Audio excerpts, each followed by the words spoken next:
amber shellac and boiled linseed oil and denatured alcohol. But I don't like it.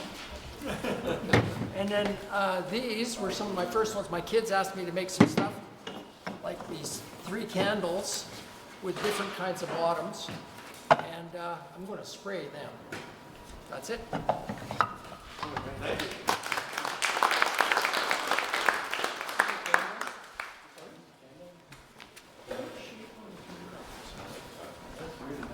It's also colorful. Okay, I made a couple pieces here. This one's some yellow cedar that my brother-in-law gave me. He's from Victoria, and it's, if you ever get a chance to work this stuff, it smells great. You find yourself sanding when you don't need to sand. It smells that good. And it has a really, yeah, you can almost see the grain. It's got a real funky grain if you hold it up to the light. And then this is just a little piece of, a couple years ago, I cut down my friend's birch tree in his front yard, and then we slabbed it, and then I dried it, and these are just some of the pieces off it. This is supposed to be a Norwegian drinking bowl. I guess it's got a little lip there so they can bite on it when they're drinking, I don't know. This is another piece of it, and I hand carved the little, on the side here, got a chisel from Pat here, and just sort of went this way, this way, this way, this way, and then rotated and went around for a couple hours. And I did the same thing on this one here. Did you cut your finger? Nope. I did good. And this one here, I roughed it out, and then I cut the grooves in it, and I painted it with milk paint. Just a couple coats of milk paint in there, and then I put it back up with a lathe, and I finished it off, and when I did this outside edge, I put a little piece of sandpaper on a block of wood, and just touched it to it with the machine going around, and it cleaned it up. This one's got a really cool sheen to it. Yeah. Do you have to finish them? Chitoyance, is that what they call it? Yeah. Chitoyance. What's your name? My name's Chris. Chris? Yeah. So yeah. Is there a finish on that last one? This one. Did the milk paint bleed? No, it didn't. It didn't. I put, what did I put on this one? I didn't even write it down. I think I went with Danish oil on this one. And it didn't bleed out. I was kind of shocked it didn't. I made another one for my friend's daughter for her wedding present, a little bigger than that, and I used yellow. It looked okay, but I liked the green was better. And I'm trying to find some red milk paint now. I like the milk paint because it's kind of dull. It's not, yeah. You just use the chisel on that one too? Yeah. Just put it in the vise, vertical, and just take a little cut. But One size for both of them? Like one size chisel? Or? Yep, one size chisel. Yep. And leave yourself some extra because you'll get tear out. And when you put it back on, you got to knock it back with a little 45 or something like that to clean it up. Looks fun. If you're new to woodworking, the one piece of wood that you wear a mask where you're working with it is cedar, because it gets in your lungs and it won't break down. It stays in there, the dust. I worked at steel mill Some for people 7 years. are very allergic to it. Yeah. Like yellow cedar from Alaska. I can't stand it. It smells so good. Even with good respirator. Yeah. Yeah, I used to be into archery. I used to make my own bows and arrows and stuff like that. And for arrows, we used to use that Port Orford cedar. Oh yeah. And that stuff was dynamite for that, super straight. But yeah, that smell was always around. Yeah, when you're sanding it, you could always smell it. Oh, I made one of these guys too. Thanks.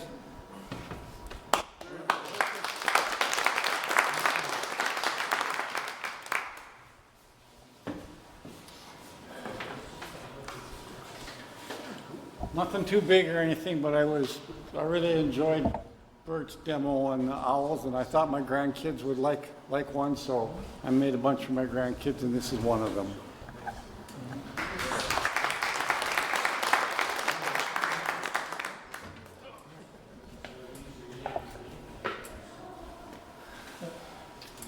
Segmented bowl or vessel. It's made out of mahogany, Wenke, tiger wood, and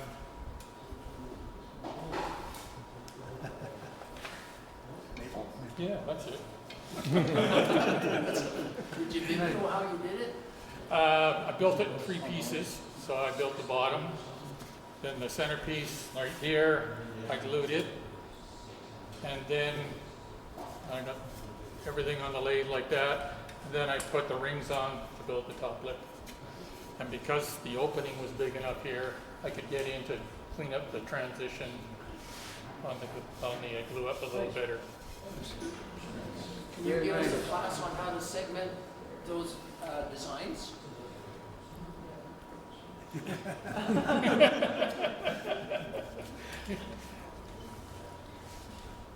It's a lot of work. I know.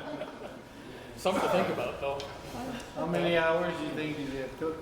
That one, 2 or 3 hours a day for about a month and a half. So, Beautiful. good. Thank you.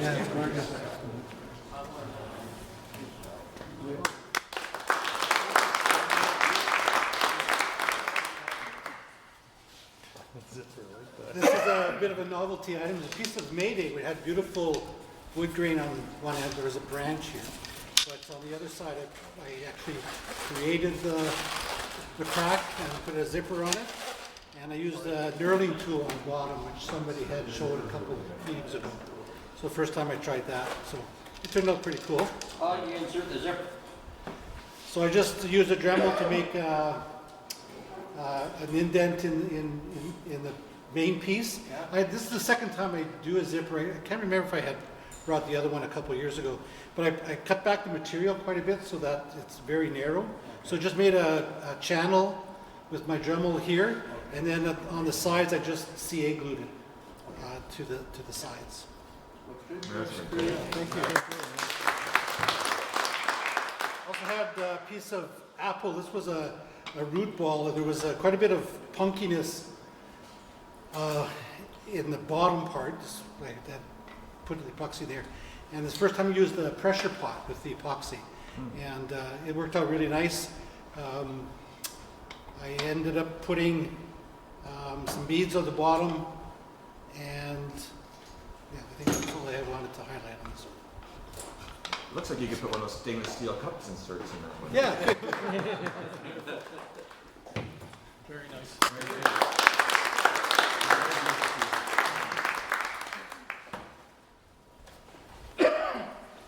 I got a couple of pieces tonight. Got a birch that I started playing around with here about a year ago, and I had some cracks and stuff in it. I just filled a little bit with some epoxy, just very little. I wanted to keep some natural edge on it, so that's what I got. And the embellishment is with a 4.5-inch cup cutter, just touching it.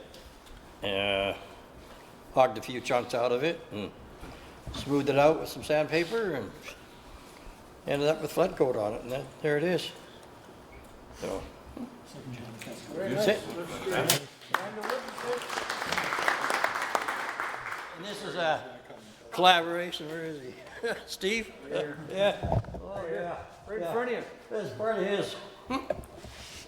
Steve turned, he had molded it and did the epoxy, and I bored it and put the base on and did the flood coat on it. So it's a piece from both of us. So. Nice. That's it. Piece of Manitoba maple. There it is. Good job.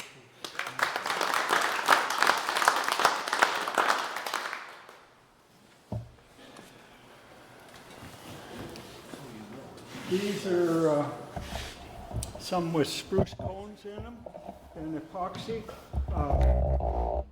And I used multiple colors, but I didn't know enough at the time, and I poured them too quickly, so I didn't get it all the way through on the vessel, but it really didn't affect the look of it too much, but that's what happened. And this is another spruce cone vessel, and I split the cones on the bandsaw, and that'll give them more color contrast than just putting, like the ones that are deeper they weren't cut, is what I'm saying. And so you get more show if you do split them. And I used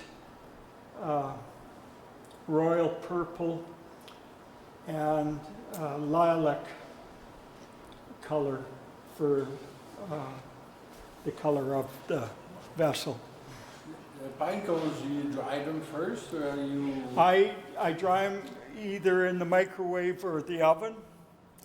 And at this time of year, you'll find that everyone's maybe got 10 ladybugs. Ladybugs live in them in the wintertime. It's gonna be a good smell. So when you bring them into your shop, all of a sudden you got ladybugs everywhere. That means I'm gonna have them all in my truck. You gave me that bag. And, yeah, but I do take all the cones and use the air hose and blow everything out of them, including the ladybugs, before I put them in the oven. I'm not that cruel.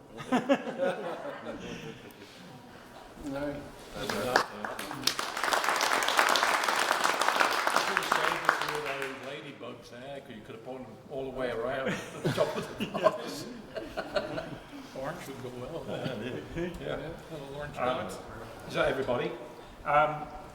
There's one here that I'm not sure who, there's no name. That was you, Ben, thanks.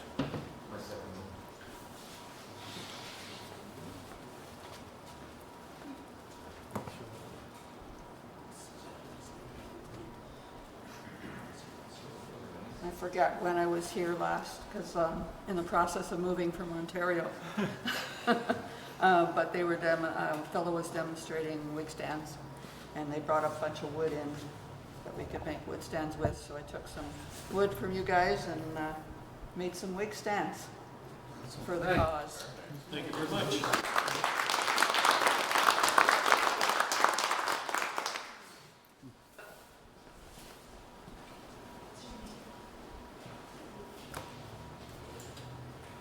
I guess that must be everything. I got one more request. I was gifted a bunch of maple that has some burls on it. Now, it's big chunks, and I have no idea how to cut this up. Whoops. And I was wondering if anybody. No burls you don't cut. Yeah, okay. If anybody wants, I'll set up in my garage, I'll load it with some coffee and donuts and whatever. We'll set up some time maybe in January. And, you know, whoever wants to come over, we can look at this thing and draw it up, sketch it out, and see what we can do. Whereabouts do you live? Do you live in the city? I live in Sherwood Park. Oh, yeah, perfect. So we'll set something up after Christmas for January. Oh, no, he'll just come around and steal it.